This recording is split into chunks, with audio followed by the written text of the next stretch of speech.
आरक्षण संपवण्याची भाषा करणाऱ्या राहुल गांधींचा खरा चेहरा पुढे आला। भाजप कधी सुद्धा आरक्षण संपू देणार नाही। देवेंद्र फडणवीसांची काँग्रेसवर टीका। काँग्रेसचे नेते राहुल गांधी यांनी आरक्षणावरून केलेल्या विधानाची सध्या देशभर चर्चा सुरू आहे।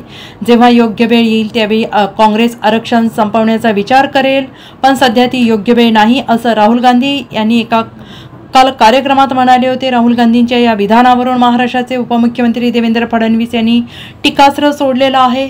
राहुल गांधी यांचा आणि काँग्रेसचा खरा चेहरा या निमित्ताने परत एकदा समोर आलाय। राहुल गांधी आरक्षण संपवण्यासंदर्भात त्यांनी विदेशात एक वक्तव्य केलंय। एक बाजूला निवडणुकीत खोटं नरेटिव्ह पसरायचं आणि दुसऱ्या बाजूला परदेशात जाऊन आरक्षण संपवण्याची भाषा करायची हे दुर्दैवी आहे।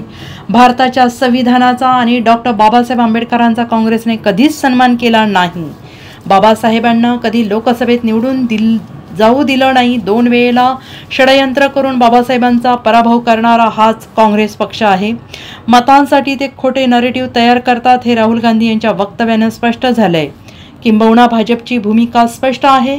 भाजप आरक्षणाच्या बाजूने असून भाजप कधी आरक्षण संपू देणार नाही असं मत व्यक्त करत देवेंद्र फडणवीस यांनी राहुल गांधी यांचा आणि काँग्रेसवर टीका केली आहे।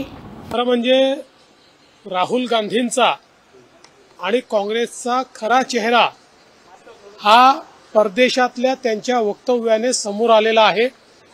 राहुल गांधी स्पष्टपणे आरक्षण संपवण्याबद्दल बोललेले आहेत।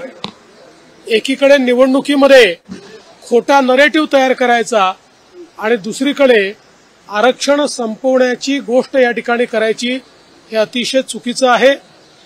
भारताच्या संविधानाचा किंवा संविधानकार भारतरत्न डॉक्टर बाबासाहेब आंबेडकरांचा काँग्रेसने कधी सन्मान केला नाही।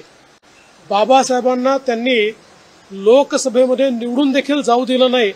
2 वेळा षडयंत्र करून बाबासाहेबांना पराभूत करणारं हेच काँग्रेस आहे। केवळ मतांच्या करता कशा प्रकारे ते खोटा नरेटिव्ह करतात हे आता राहुल गांधींच्या वक्तव्याने स्पष्ट झालेलं आहे। भारतीय जनता पक्षाची भूमिका स्पष्ट आहे। आम्ही आरक्षणाच्या बाजूने आहोत। हे आरक्षण बंद केलं जाऊ देणार नाही। Bureau report SBN Marathi, Mumbai.